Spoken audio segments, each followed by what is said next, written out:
का हो ये सर एकदम मेहर मऊ हो गया का बोलो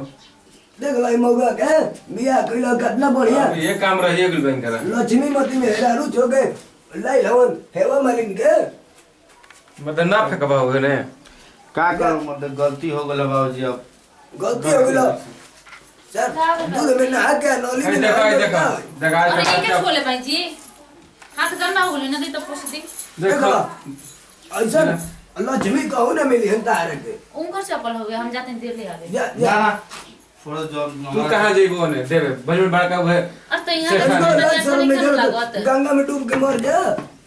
चुप ना रहो छोट भाई आवाज ना बोल जाला अरे इनके बुझा था प्रमाण है पड़ावा हमारा बारे में सोचतन कि हमारा बियाह हो है आई दूध को बियाह कटारा मारो ऐसे छे तो मार बहुत लवन पार्वती के उठा के बाबूजी रहे ना दिखा है का अब तो जोन गलती हो गई रहतन हो गेल ना हो बे देख लो कैसन मुंह कइला और तक आई बाबू की इज्जत भी नहीं कर तू बताओ पता है बूढ़ा बूढ़ा बा हमारा से आज तक ये बूढ़ा ना कह तारा से गलती रहे है बाबूजी मर जा अंजूरी में पानी लगे ना डुबा लो वही में चुप ना रही रो एकदम ऐसा ऐसा बात बोलता नहीं ना सोचनी ना बुझनी हम कल ने हमारे कहता हूं कि मैं भी साहब ले बिया करो तारू में भी साहब ओइसन बिया त हम कबो ओइसन गलती काम ना उठे तारा के हेंगा में ना के घुमा दे अभी का अभी देखिए एक बार माफ कर ना एक बार माफ कर दा मुकर अब माफ का कोई रे के बेटा अब तो कॉल ले बिया ना ना ठीक है दू लड़ी दारा दो 10 किलो के खर्चा मारा ये दारे के कुछ हो रे का खर्चा दो हम कहते ना कि हां से गलती हो गइल बा देख लो हम ना करबो वो बाबू घरी कहा रहे तो तब बुझाते ना मुंह निकल ले हवन जना गलती हो गइल बाबूजी हमारे से इंगा सुबह हो गई इतनी जल्दी क्या हुआ बाबू अभी से नहीं आए सुबह हो गया लाज ना डर बा कपार पर लुगा नहीं क्या चल मेरे से घूम किस बात के लिए बोल रहे हैं लाज न डर बा तुम इस बात के लिए बोल रहे थे ना तो ये कैसे बोल रहे थे किस बात के लिए वो मेरा बाबू है बाबू है तो देखो चलिए मेरा इतनी सैंडल क्यों नहीं लाई थी जा तनिको लाज शर्म नहीं गई बाबू हमारे के इसमें लाज शर्म की क्या बात है अरे जा और जा तू घर में दिमाग मत खराब आज के बाद रहे काम ढेर दिन सह लेनी जा और जा और घर में क्यों जाएंगे साड़िया आप बाबू क्यों नहीं तारे छोड़ना दे बाबू कहते थे तो ये क्या अच्छुआ तो क्या मेरा। सोच लिए रहे थे हैं? बाबू के घर हम पे। नहीं सीधा हां ना ठीक था है बस बैठे तू ही सोच करे वाला एथी कर तारा में आग लगा दी हुआ पढ़ा आप लिया बाबू आप इतना देर करती ऐसा ही है होगा, जल्दी अब ना लेकिन नहीं क्या बोला? थी जा रही थी हो तू रही कहते थी। हमरा के इतना नचा देले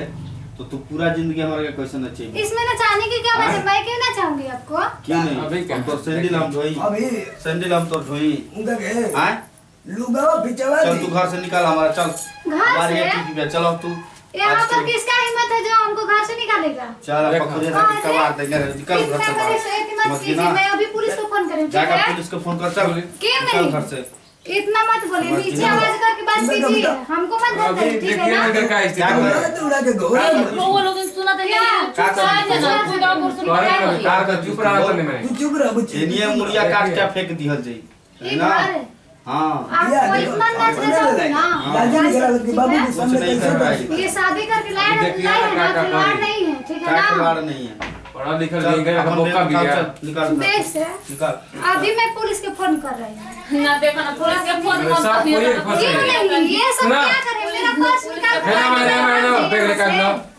तो पकड़ हिसाब आप ये क्या बोल देंगे आप पकड़ के घर में रखिए तो सुना ना दिमाग बता रहा सुने ना पढ़े के बाद तो गुजरात तरफ पिछवाड़ी था क्या कर यार इधर तरह के तरीके एकदम फोन नु थाना में तो हमने के मैं दोनों आदमी रहले मैं अपने पाँच जनी लटका दिया सब फांसी वो करना सोच रहा एक घर में जाए दिया शर्मला तो तने क्यों कैसे ही भाई यार ज्यादा क्या तेज गिरो है शर्म की ना बात भाई है क्या शर्म की बात है आवाज नीचे करके रहिए ठीक है मैं जो कर रही चल, हूँ ठीक है, वैसा है। कर रही चल। हूँ चल बढ़िया से बोला इज्जत से बोला तो हमारा दिमाग खराब हो जाए तो तुरंत हम मैं जैसे चल, क्या होगा? उसी तरह मुआ रहना दे। है, ठीक है ना हम करे के रखियो हमनी भी दवा मत दो बुझाइले उसी तरह छोड़ दो, फूटे दो। उसी तरह बोल रहा है सुना ना अब तो गलती हो गई बा गलती हो गई दू को पता हो के चला वो अब वो हमें पता है ना ज्यादा ओकरा के प्रेस मत दो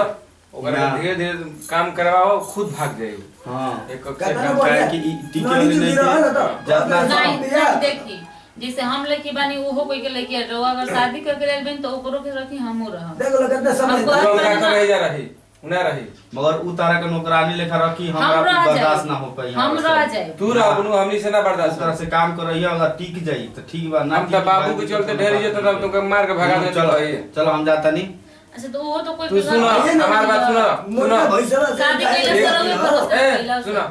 हम बोलो, जाता- ये एक बात महीना बोले। खातिर बाबू 1 महीना खातिर तू बाहर जा आ 1 महीना देखो लगड़ी लगा सो जाता है रो चुप रही रो तो अगे क्या? खाली ये ए इधर तू ओकर लगा अंग्रेजी बोले ठीक बा लगा हम जाता नहीं, हम तैयारी करब, हम नहीं जाता नहीं। एक महीना अगर टिक खातिर- गई तो ठीक बा, ना टिकी भागी तो भगवान भगबे करियो चलो ठीक है। भागी ना ओकर भूत भाग गया ना हमनी घर ले कहत सुना दारू आवा खैला र का कहले ये सब पे तो झमेला में फसैला। नमस्कार प्रणाम, हम पप्पू परदेसी और ई वीडियो मनोरंजन खातिर बनले बन जा। अच्छा लगे तो कमेंट लाइक शेयर और चैनल के सब्सक्राइब जरूर करें। नमस्कार प्रणाम, हम सरसा सिंह। हमने के वीडियो में यही दिखाए के कोशिश कैले बानी जा कि आज के युग में पढ़ल लिखल कितना जरूरी बा।